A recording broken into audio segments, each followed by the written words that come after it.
नमस्कार साथियों। आज हम पढ़ेंगे राजस्थान के भौतिक प्रदेश। ये बहुत ज्यादा इंपॉर्टेंट टॉपिक है और अपनी आरएस प्रीलिम्स एग्जाम में और मुख्य परीक्षा में दोनों में आपके काम में आने वाला है। तो सबसे पहले हम देखें कि राजस्थान के भौतिक प्रदेश का विभाजन का आधार क्या है। तो जलवायु और उच्चावच। जलवायु और उच्चावच। उच्चावच का मतलब हो गया स्थल आकृति। इसके आधार पर राजस्थान को मुख्य रूप से 4 भौतिक भागों में विभाजित किया गया है। सबको अच्छे से याद होना चाहिए। देखो, सबसे पहले ये मरुस्थलीय प्रदेश, उसके बाद में ये बीच का अरावली पर्वतीय प्रदेश, और इधर ये पूर्वी मैदानी प्रदेश, और यहाँ पे हाड़ौती का पठार या दक्षिण पूर्वी पठारी प्रदेश। अब ये जो 4 भाग है, ये चारों भाग अलग अलग हम पढ़ते हैं। तो सबसे पहले शुरुआत करते हैं पश्चिमी मरुस्थलीय प्रदेश। तो मैं यहाँ पे लिख देता हूं मरुस्थल। उसके बाद में हम देखें अरावली पर्वतीय प्रदेश, और उसके बाद में मैदानी प्रदेश, और उसके बाद में हाड़ौती का पठार। अब सबसे पहले तो इसका डिवीजन करते हैं। राजस्थान का डिवीजन 4 भागों में करें तो अरावली पर्वतीय प्रदेश कितने क्षेत्रफल में फैला हुआ है, मरुस्थल कितने में, और मैदान कितने में, और हाड़ौती कितने में। तो सबसे पहले बात करें हम क्षेत्रफल की। तो क्षेत्रफल में सबसे ज्यादा क्षेत्रफल है मरुस्थल का, और कितना है तो ध्यान रखना, लगभग 60%। अब एग्जैक्ट 60 नहीं है, यह है 61.11%। उसके बाद में अरावली, ये 9% क्षेत्रफल पे फैला हुआ है। अब इन दोनों का जोड़ करें तो 61 और 9 हो गए 70। अब बच गया 30 में से 23% पर फैला हुआ है मैदान, और हाड़ौती का पठार बच गया 7। अब यहाँ पे 61.11 है, तो ये पूरा 7 नहीं बचेगा, 7 से थोड़ा कम हो जाएगा, तो 6.89%। अब टोटल का जोड़ 100 हो जाएगा। देखो, याद रखने का तरीका बताता हूं आपको। सबसे पहले लगभग ये 60%, 60 के आसपास है, तो ये कितना है 61.11%। ये 61 है तो ये कितना हो जाएगा 9। 61 और 9 कितने हो गए 70। अब इतना क्षेत्रफल हो गया 70, तो ये कितना बचेगा 30। 30 के भी 2 विभाजन करने हैं, 23 और 7। ध्यान रखना 23 और 7, तो 23 ये और 7 लगभग ये। अब यहाँ पे 61.11 है, तो ये 7 में से 0.11 कम होके 6.89% बच जाएगा। ये तो हो गया इसका क्षेत्रफल। उसके बाद में हम बात करें कि जनसंख्या कौन से क्षेत्र की कितनी है। तो जनसंख्या प्रतिशत की बात करें तो देखो, सबसे ज्यादा जनसंख्या यहाँ होगी। क्यों? क्योंकि ये बड़ा एरिया है, लगभग 60% है। तो 60 में 40 मिला दो 100 हो जाएगा, 60-40 ऐसे याद रख लेना। तो लगभग 40% जनसंख्या यहाँ निवास करती है मरुस्थलीय प्रदेश में। उसके बाद में ये 9 है क्षेत्र में, तो इसको जनसंख्या देंगे 10। 9 10, अरावली में 9 और 10, 9 इसका क्षेत्रफल, तो 10% जनसंख्या वितरण यहाँ पे कर देंगे। ये जनसंख्या होगी 40 और 10 कितनी 50। अब 50 और बच गई। तो यहाँ पे जो मैदानी क्षेत्र है, यहाँ पे जनसंख्या ज्यादा निवास करती है, क्योंकि यहाँ पे जल के स्रोत अच्छे हैं, उपजाऊ मिट्टी है, और यहाँ पे आजीविका के अच्छे साधन है। इस कारण से यहाँ पे जनघनत्व भी सर्वाधिक होगा और ज्यादा जनसंख्या निवास करेगी। तो 23 में 39%, 2339 ऐसे याद रख लेना, 2339। तो 23% क्षेत्रफल में 39% जनसंख्या निवास करती है। अब देखना 50 इधर है जनसंख्या, तो ये 50 होनी चाहिए। तो 39 को घटाते हैं 50 में से, तो कितना बचा मात्र 11%। तो 11% जनसंख्या हो जाएगी किसके पास में, हाड़ौती के पठार के पास में। ठीक है। अब यहाँ पे देखें जनघनत्व या जनसंख्या घनत्व। तो घनत्व सर्वाधिक किसका होगा, मैदानी प्रदेश का। तो सबसे ज्यादा जनघनत्व है वो मैदानी प्रदेश का होगा, तो इसका हो जाएगा सर्वाधिक, या कहें पहले नंबर पे आएगा ये। दूसरे नंबर पे कौन आएगा, तो इसके पास वाला हाड़ौती का पठार, तो ये होगा सेकंड पोजीशन पे। और तीसरे नंबर पे अरावली का पर्वतीय प्रदेश, तो ये हो जाएगा थर्ड पोजीशन पे। और मरुस्थल का जनघनत्व बहुत कम है, इस कारण से चौथे नंबर पे आएगा मरुस्थलीय प्रदेश। उसके बाद में हम बात करें यहाँ पे कैसी मृदा पाई जाती है। आपको ध्यान नहीं होगा, मरुस्थल में रेतीली और बलुई मिट्टी पाई जाती है। रेती रेत है, इस कारण से रेतीली, और बालू रेत है, इस कारण से बलुई मिट्टी। अब बात करें अरावली की, तो अरावली पर्वतीय प्रदेश है, इस कारण से पर्वतीय मृदा, या फिर आप इसको वनीय मृदा, या फिर लाल रंग की, क्योंकि पर्वत है उसमें लाल रंग की मिट्टी पाई जाती है। और ये मक्का के लिए बहुत ज्यादा उपजाऊ है, उदयपुर वाला क्षेत्र। तो यहाँ पे पर्वतीय या वनीय या फिर लाल मृदा पाई जाती है। उसके बाद में मैदान में कैसी मिट्टी पाई जाती है, तो मैदानी प्रदेश में जलोढ़, क्योंकि ये जल के द्वारा बहाकर लाई गई मृदा होती है, तो जलोढ़, या फिर दोमट का मतलब होता है मिक्स टाइप की, मिली हुई, क्योंकि यहाँ पे नदियां नई मृदा लाके जमाव कर देती है, इस कारण से ये दोमट मृदा। उसके बाद में हाड़ौती का पठार। अब ये जो हाड़ौती का पठार है, यहाँ पे काली मृदा पाई जाती है और जिसको रेगुर कहा जाता है। और अभी रीट में पूछा भी गया है कि रेगुर का संबंध किससे है, तो हाड़ौती के पठार से। तो रेगुर या फिर काली मृदा, ये होगी मृदा। उसके बाद में बात करें जलवायु की, तो जलवायु कैसी है। अब राजस्थान में देखो, इस साइड देखें तो यहाँ बारिश कम होती है, तो हम कह सकते हैं शुष्क, और इस साइड में बारिश ज्यादा होती है, इसका मतलब हम कह सकते हैं आर्द्र। आर्द्र। अब यहाँ पे बिल्कुल शुष्क है, तो इसको कहेंगे पूर्ण रूप से शुष्क। तो ये जो क्षेत्र है ये हो गया बिल्कुल शुष्क, या कहें शुष्क मरुस्थलीय प्रदेश। और ये जो है वो थोड़ा कम शुष्क है, या कहें आधा शुष्क है, तो इसको कह सकते हैं अर्ध शुष्क। देखो तुरंत याद कर लेना है, इधर वाला शुष्क, तो इसमें भी ये वाला एरिया ज्यादा शुष्क है और ये आधा शुष्क है, तो अर्ध शुष्क। अब ये हो गया आर्द्र, कौन से वाला, ये वाला मैदानी प्रदेश। तो ये जो आर्द्र है इससे ये कम आर्द्र है, तो इसको आप कह सकते हैं उप आर्द्र। जो कम होता है उसको उप कहते हैं, जैसे उप निरीक्षक, जो निरीक्षक से कम होता है। अब यहाँ पे आर्द्र है तो ये उप आर्द्र, और जो आर्द्र से भी ज्यादा है उसको कहेंगे अति आर्द्र। अब बताओ जलवायु याद हुई कि नहीं हुई, याद हो गई होगी सबको। मृदाएं याद हुई कि नहीं हुई, हो गई होगी सबको। क्षेत्रफल कितना है, तो देखो यहाँ पे क्षेत्रफल की बात करें तो 60 मतलब 61.11। उसके बाद में ये 9%, ये 23% और ये कितना 6.89%। याद रखने का तरीका मैंने बता दिया। जनसंख्या कितनी, तो 60 वाले को 40 दे दो, 60 40, 9 वाले को 10 दे दो, 9 10, 23 × 40 2339, और यहाँ पे बच गया कितना 6.89%। इसको कितना देंगे, तो इसको 11% जनसंख्या दे देंगे। जनघनत्व की बात करें तो सबसे ज्यादा जनघनत्व मैदानों का, उसके बाद में हाड़ौती के पठार का, उसके बाद में अरावली का, और सबसे कम जनघनत्व किसका, तो मरुस्थलीय प्रदेश का। अब हम इसको 1 by 1 पढ़ लेते हैं। तो सबसे पहले अब आपको देखो नोट्स ज्यादा तैयार करने की जरूरत है नहीं, आप केवल रफली अगर चाहें तो थोड़ा बहुत लिख लिया करें, बाकी नोट्स आपको प्रोवाइड करवा दूंगा। नोट्स के लिए टेलीग्राम चैनल है प्रेम मैथ्स फैक्ट्री, आप उसको ज्वाइन कर लीजिए, वहां पे नोट्स आपको शेयर कर दिए जाएंगे। तो सबसे पहले हम लिखेंगे, सबसे पहला ए मरुस्थलीय प्रदेश।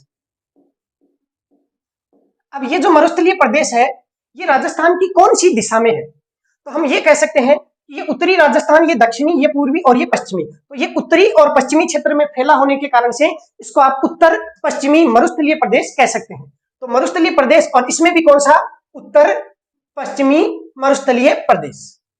ठीक। अब ये जो मरुस्थलीय प्रदेश है इसकी उत्पत्ति कब हुई थी, कब ये बना था, जन्म कब हुआ था, कौन से काल में इसका जन्म हुआ है। तो आप जानते हैं ये तपता रहता है, मतलब यहाँ पे टेम्परेचर ज्यादा रहता है, तापमान ज्यादा रहता है, तो तपन महसूस होती है, गर्मी ज्यादा रहती है, तो तपन महसूस है, इसका मतलब टेम्परेचर इसका हाई रहता है, टीपी।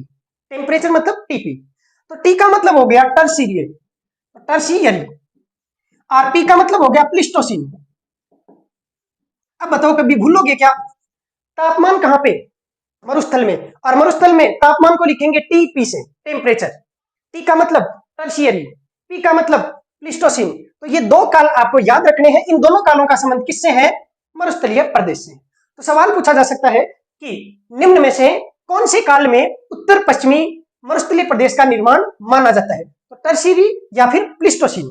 ठीक है, आपको दोनों में से एक ऑप्शन में मिल जाएगा।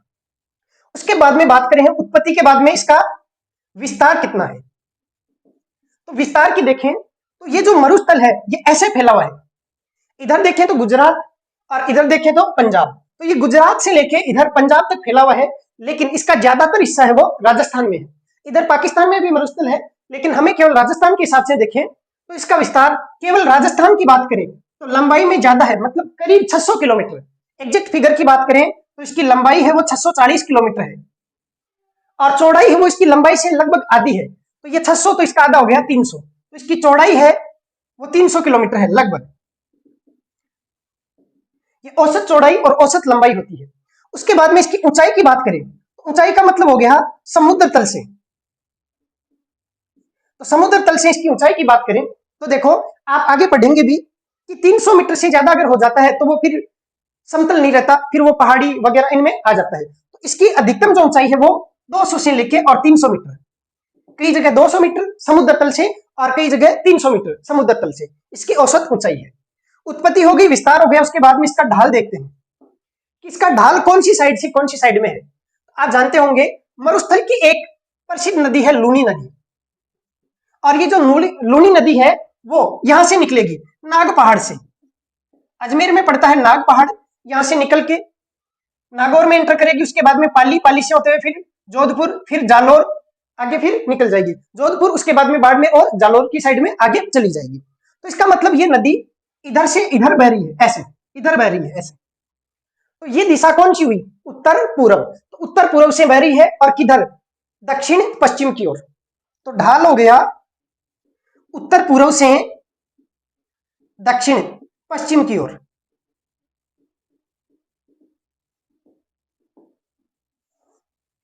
ठीक है, तो ये तो होगी इसकी मुख्य मुख्य बातें। अब हम मरुस्थल को भी दो भागों में डिवाइड करते हैं, एक शुष्क मरुस्थल और दूसरा अर्ध शुष्क प्रदेश। तो सबसे पहले हम लिखेंगे अध्ययन के आधार पर पश्चिमी मरुस्थलीय प्रदेश को दो भागों में बांटा गया है। अध्ययन के आधार पे पश्चिमी मरुस्थलीय प्रदेश को दो भागों में बांटा गया है। पहला है शुष्क मरुस्थलीय प्रदेश और दूसरा है अर्ध शुष्क मरुस्थलीय प्रदेश। अब शुष्क मरुस्थलीय प्रदेश है वो लगभग इधर इस क्षेत्र में फैला हुआ है, जिसमें राजस्थान का बीकानेर, जैसलमेर और बाड़मेर ये तीन जिले मुख्य रूप से शामिल किए जाते हैं। तो मैं कह सकता हूं कि बीकानेर, जैसलमेर और बाड़मेर, इन तीन जिलों में इसका विस्तार है। और यहां पे वर्षा की बात करें तो 0 सेंटीमीटर से लेके और 25 सेंटीमीटर औसत वार्षिक वर्षा यहां पे रहती है। और दैनिक तापांतर की बात करें तो सर्वाधिक दैनिक तापांतर यही होता है। जैसे जैसलमेर है तो यहाँ पे रातें बिल्कुल ठंडी हो जाती है और दिन का तापमान बहुत ज्यादा हाई चला जाता है। तो गर्मियों के समय देखें तो यहाँ पे दैनिक तापांतर है वो बहुत ज्यादा हो जाता है। तो 0 से 25 सेंटीमीटर औसत वार्षिक वर्षा होगी। और यहाँ पे ये जो आपको लाइन दिखाई दे रही है, ये लाइन मरुस्थल को दो भागों में बांट देती है और इसको हम कहेंगे 25 सेंटीमीटर समवर्षा रेखा। समवर्षा रेखा क्यों कहते हैं? सम का मतलब समान, वर्षा का मतलब बारिश, और रेखा का मतलब वह लाइन जो समान वर्षा वाले क्षेत्रों को जोड़ती है। अर्थात इस लाइन पर यहाँ पे जो होगा उसमें भी 25 सेंटीमीटर वर्षा होगी, यहाँ पे भी 25 सेंटीमीटर, और सभी क्षेत्र में यहाँ पे जितने भी बिंदु है इन सारे बिंदुओं पर औसत वार्षिक वर्षा है वो 25 सेंटीमीटर होती है। इससे इधर वाले में 25 से कम और इससे इधर वाले में 25 से ज्यादा। और यहाँ पे जो ये वर्षा रेखा है वो 50 सेंटीमीटर वर्षा रेखा है, जो राजस्थान को मुख्य रूप से दो भागों में बांटती है। एक तो मरुस्थलीय प्रदेश और दूसरा इधर वाला, जिसमें अरावली, आपका मैदान और हाड़ौती प्रदेश ये शामिल होते हैं। तो समवर्षा रेखा भी आप जान चुके हैं, 25 सेंटीमीटर समवर्षा रेखा राजस्थान को दो भागों में शुष्क मरुस्थलीय प्रदेश और अर्ध शुष्क मरुस्थलीय प्रदेश में डिवाइड करती है। अब अर्ध शुष्क मरुस्थलीय प्रदेश है उसकी जो वार्षिक वर्षा है वो 25 से लेकर 50 सेंटीमीटर होती है। इसमें कौन सा प्रदेश आता है? इसमें ये प्रदेश आता है। अब इस प्रदेश का क्या नाम है? तो बांगड़ प्रदेश। पिछली क्लास में मैंने समझाया था आपको बांगड़ प्रदेश में कौन कौन से जिले शामिल हैं। तो बांगड़ प्रदेश में मुख्य रूप से देखें तो पाली, उसके बाद में नागौर, उसके बाद में सीकर और इसके बाद में झुंझुनू, ये जिले शामिल हैं। लेकिन आपको ये मानना है कि ये टोटल जो है इधर वाला ये सारे जिले किस में आएंगे? अर्धशुष्क में आएंगे, जिसमें मुख्य रूप से बांगड़ प्रदेश शामिल किया जाता है। और इसमें यहाँ पे ये जो बिल्कुल शुष्क प्रदेश है उसमें कौन सा शामिल होगा? तो शुष्क प्रदेश में याद करो कौन सा? राठी प्रदेश। पिछली क्लास रिवाइज करके देख लेना, जिसको नहीं आ रहा है वो पहले वाली क्लास जरूर देखें। उसमें ऐतिहासिक प्रदेश बहुत ज्यादा अच्छे से समझाए मैंने और वो भी एग्जाम में पूछे जाते हैं। तो ये हो गया भाई मरुस्थल का दो भागों में विभाजन। उसके बाद में हम देखते हैं कि शुष्क प्रदेश जो है इसकी स्टडी कैसे की जाती है। तो सबसे पहले हेडिंग डालेंगे शुष्क प्रदेश। अब शुष्क प्रदेश को भी दो भागों में बांटा जाता है। एक वो प्रदेश जहां पे रेत के टीले पाए जाते हैं और दूसरा वो प्रदेश जहां रेत के टीले नहीं पाए जाते हैं। तो रेत के टीलों को कहते हैं सैंड ड्यून्स या बालू का स्तूप। एक तो हो गया बालू का स्तूप मुक्त जहां पे नहीं पाए जाते, और एक होता है बालू का स्तूप युक्त क्षेत्र जहां पे बालू का स्तूप पाए जाते हैं। अब आप ही बताइए कि ये तो बिल्कुल मरुस्थल वाला इलाका है, थार का मरुस्थल, मेन थार जो है वो यही तो है। तो ये जो थार है इसमें रेत के टीले ज्यादा होंगे या फिर कम होंगे? तो सीधी सी बात है, रेत के टीले ज्यादा होंगे। इसका मतलब बालू का स्तूप युक्त जो क्षेत्र है वो ज्यादा होगा और बालू का स्तूप मुक्त जो क्षेत्र है वो कम होगा। अब बताओ 4 और 1 कितना होता है? 5 होता है। तो इसका क्षेत्रफल है 41.5%। 4, 1, 5, ठीक है। तो 41.5% क्षेत्र है वो बालू का स्तूप मुक्त क्षेत्र है। तो बच गया कितना? 100 में से इसको घटाएंगे तो 5, 8.5, 58.5% क्षेत्र है वो बालू का स्तूप युक्त क्षेत्र है। अब बालू का स्तूप मुक्त क्षेत्र कौन सा है? तो यहाँ पे जैसलमेर, यहाँ पे जोधपुर और यहाँ पे बाड़मेर, इन तीनों जिलों के बीच में कुछ क्षेत्र ऐसा है जहां पथरीली जमीन है और पथरीली जमीन होने के कारण से हवा के कारण से रेत यहाँ पे नहीं उड़ती है और इस कारण से बालू का स्तूपों का निर्माण नहीं हो पाता है। तो ये पथरीली जमीन है या कह सकते हैं ये पथरीला मरुस्थल है और इस पथरीले मरुस्थल का विस्तार इधर जैसलमेर, इधर जोधपुर और इधर बाड़मेर, इन 3 जिलों के मध्य में इस प्रकार से है और ये एक त्रिकोण ट्रायंगल का निर्माण करता है जिसको हमादा के नाम से जाना जाता है। अब आपसे छोटा प्रश्न पूछ लिया गया कि हमादा क्या है, तो आप आसानी से बता सकते हैं कि पश्चिमी मरुस्थलीय प्रदेश में, शुष्क प्रदेश में जैसलमेर, जोधपुर और बाड़मेर के बीच में पथरीला मरुस्थल पाया जाता है जिसे हमादा कहा जाता है। आपका प्रश्न तैयार हो गया, कोई दिक्कत ही नहीं है। अगर चीजें समझ में आ गई तो कोई आपको दिक्कत आने वाली नहीं है। अब आप एक चीज और बताइए, अगर ये पथरीला मरुस्थल है, यहाँ का टेम्परेचर भी हाई रहेगा तो यहाँ पे सौर ऊर्जा उत्पादन की विपुल संभावना होगी या नहीं होगी? यहाँ पे सौर ऊर्जा उत्पादन, सौर ऊर्जा की बहुत ज्यादा संभावना है और सौर ऊर्जा त्रिकोण भी इसको नाम दिया गया है। तो प्रश्न ऐसे भी पूछा जा सकता है कि सौर ऊर्जा त्रिकोण या फिर हमादा क्या है, तो आप अब आसानी से बता पाएंगे। अब चर्चा करते हैं बालू का स्तूप युक्त क्षेत्र की।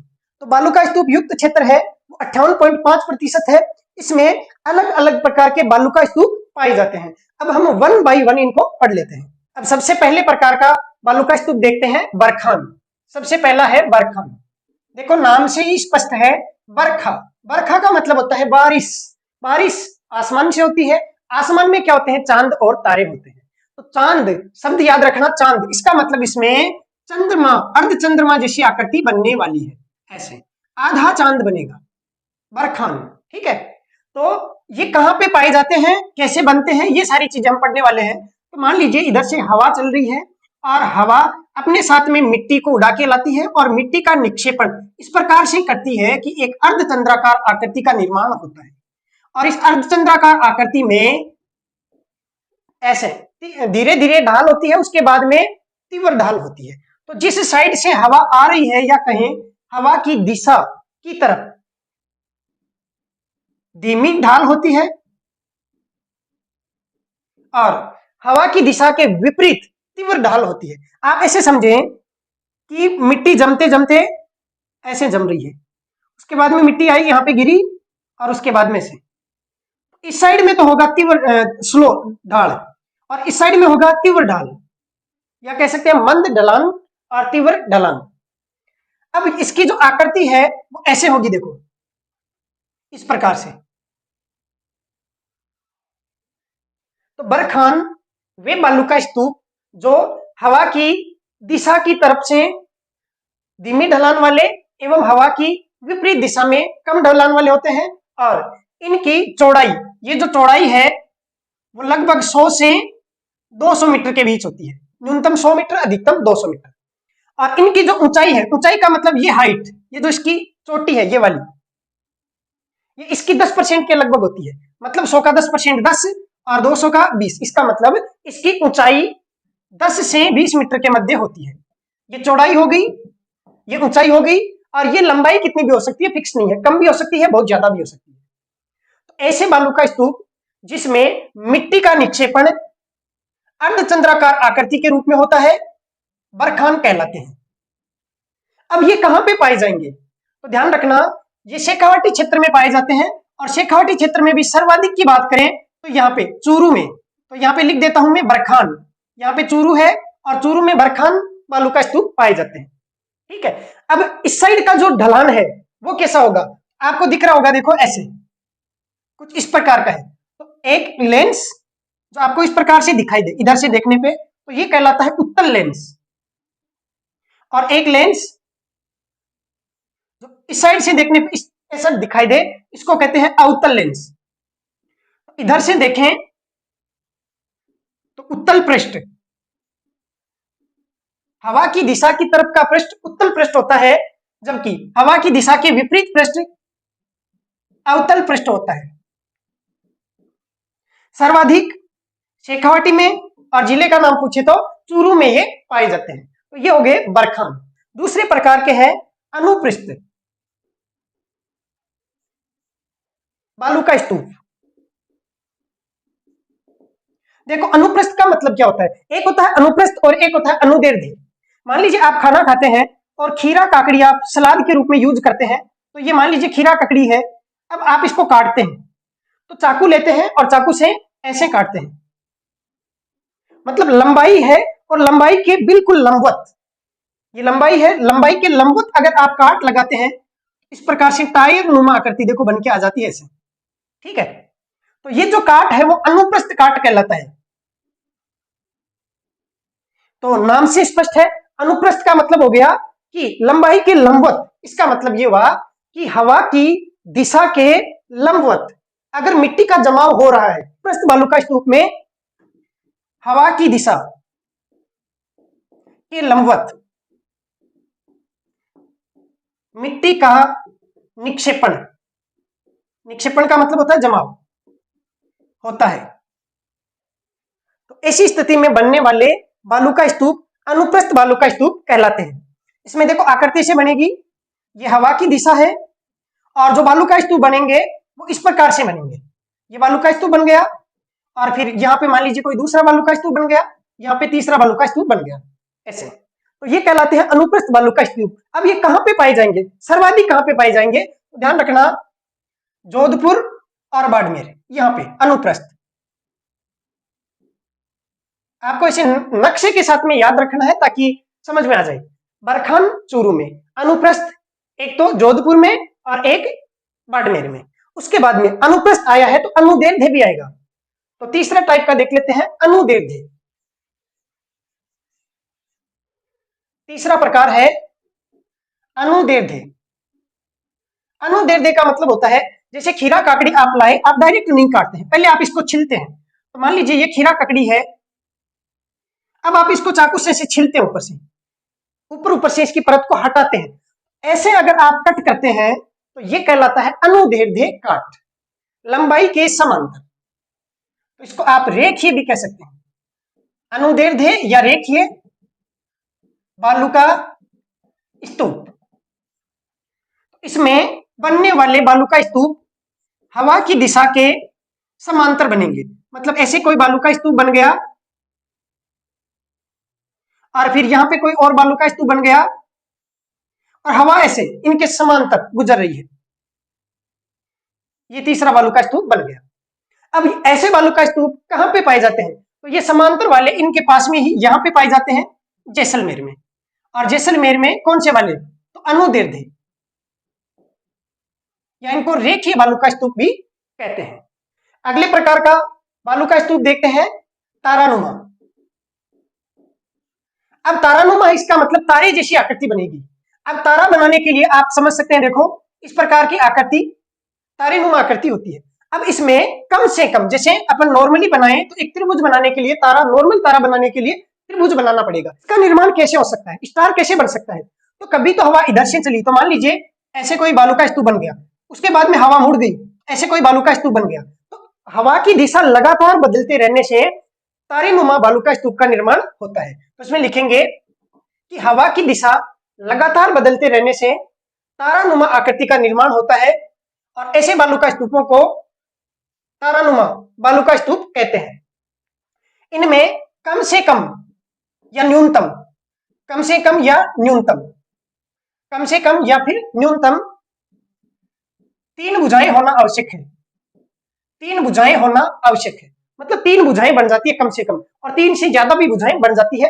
एक टीला है मान लीजिए, उसकी अलग अलग भुजाएं बन गई और वो दिखने में तारे जैसा दिखाई देने लग गया, तो उसको तारानुमा कहते हैं। अब ये तारा कहाँ बन सकता है, तो ये ध्यान रखना, जैसलमेर में सर्वाधिक, एक तो जैसलमेर में। तो तारानुमा आकृति कहाँ पाई जाती है, तो सर्वाधिक लिखेंगे जैसलमेर में, और एक गंगानगर के सूरतगढ़ में, गंगानगर के सूरतगढ़ में। तो मैंने स्टार बना दिया, एक तो जैसलमेर में और एक गंगानगर के सूरतगढ़ में, ये सर्वाधिक पाए जाते हैं। उसके बाद में 5वें नंबर का है पैराबोलिक, या इसको परवलय आकार भी कह सकते हैं, या फिर जो बालों की क्लिप होती है उसके जैसी आकृति।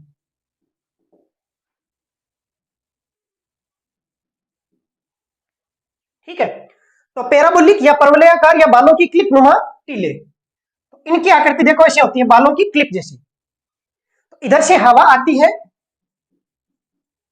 और बालों की क्लिप जैसी आकृति बन जाती है, ऐसे टीले कहलाते हैं पैराबोलिक या परवलयाकार। इस प्रकार के जो बालू का स्तूप है वो सभी मरुस्थलीय जिलों में पाए जाते हैं। तो ये सभी जिलों में पाए जाते हैं, सभी मरुस्थलीय जिलों में पाए जाते हैं। उसके बाद में अगला है सीप। अब कोई बरखान है, जैसे ये बरखान है ऐसे, और इस बरखान की एक भुजा आगे बढ़ जाए, मतलब जैसे हवा की दिशा थोड़ी सी बदल गई, जिसके कारण से ये एक भुजा है वो ऐसे आगे बढ़ जाए, इस प्रकार से ये भुजा तो यहीं रहेगी और ये वाली भुजा ऐसे आगे बढ़ के ऐसे टीला है वो लंबाई में ज्यादा बढ़ जाए, मतलब लगभग देखें तो ऐसे हवा की दिशा के समांतर सा हो जाए। तो ऐसी स्थिति में बनने वाला बालू का स्तूप सीप कहलाता है। तो ये जो सीप है वो हवा की दिशा के समांतर है, आप इसको क्या लिख सकते हैं, अनुदैर्ध्य। तो ये जो सीप है वो अनुदैर्ध्य होता है, मतलब हवा की दिशा के समांतर, हवा की दिशा के समांतर। तो आप इसमें लिख सकते हैं, जब बरखान निर्माण के समय हवा की दिशा में परिवर्तन होने से, हवा की दिशा में परिवर्तन होने से बालू का स्तूप की एक भुजा आगे की ओर बढ़ जाए, बालू का स्तूप की एक भुजा आगे की ओर बढ़ जाए तो सीप का निर्माण होता है, सीप का निर्माण होता है। अब आप चाहें तो बरखान जो है इसके बारे में भी लिख सकते हैं कि बरखान कैसे होगा, लंबवत होगा या फिर समांतर होगा। तो शुरुआत में हमने पढ़ा था बरखान ऐसे अर्धचंद्राकार आकृति होती है जिसमें हवा की दिशा ये रहती है। तो हम देखें तो इस हवा की दिशा की ये लंबवत है, तो इस कारण से बरखान है वो अनुप्रस्थ होता है, जबकि सीप है वो अनुदैर्ध्य होता है, क्योंकि ये ऐसे बदल गया तो ये लगभग समांतर सा हो गया, जबकि ये लंबवत रूप में है, ये समकोण बनाता है जबकि ये समकोण नहीं बनाता है। ठीक है, तो बरखान और इसमें फर्क हो गया सीप में। ठीक है, बरखान अनुप्रस्थ है जबकि सीप है वो अनुदैर्ध्य होगा। उसके बाद में अगला है सब्र काफिज, अगला लिखेंगे सब्र काफिज।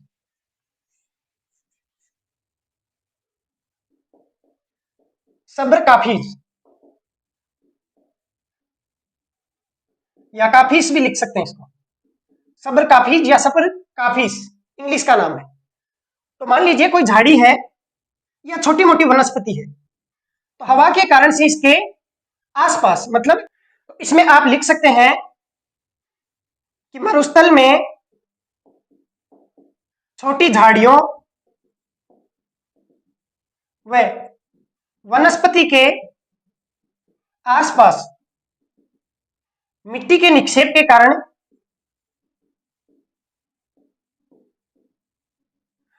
छोटे बालू का स्तूपों का निर्माण हो जाता है। बालू का स्तूप बनेंगे लेकिन छोटे छोटे बालू का स्तूपों का निर्माण हो जाता है, जिन्हें सब्र काफिज या सब्र काफिस कहा जाता है। सब्र रखो है ना, सब्र काफिज। अब मान लीजिए यही सब्र काफिज इसके आसपास आ जाए, चारों तरफ आ जाए, जैसे कोई झाड़ी है और उसकी चारों तरफ बन जाए, या इस झाड़ी के पीछे की साइड में, जैसे हवा इधर से आ रही है तो या तो इसके चारों तरफ बन जाए या फिर इसके पीछे की साइड में बन जाए, तो फिर इन्हें नेबखा नेबखा कहा जाता है। तो लिखेंगे नोट लगा के नेबखा। जब छोटी वनस्पति या झाड़ियों के पीछे की तरफ या चारों ओर, पीछे की तरफ या चारों ओर छोटे बालू का स्तूपों का निर्माण हो जाए, छोटे बालू का स्तूपों का निर्माण हो जाए तो इन्हें नेबखा कहा जाता है। तो इन्हें नेबखा कहा जाता है। अब नोट लगा के नीचे लिखेंगे नोट। सर्वाधिक बालू का स्तूप,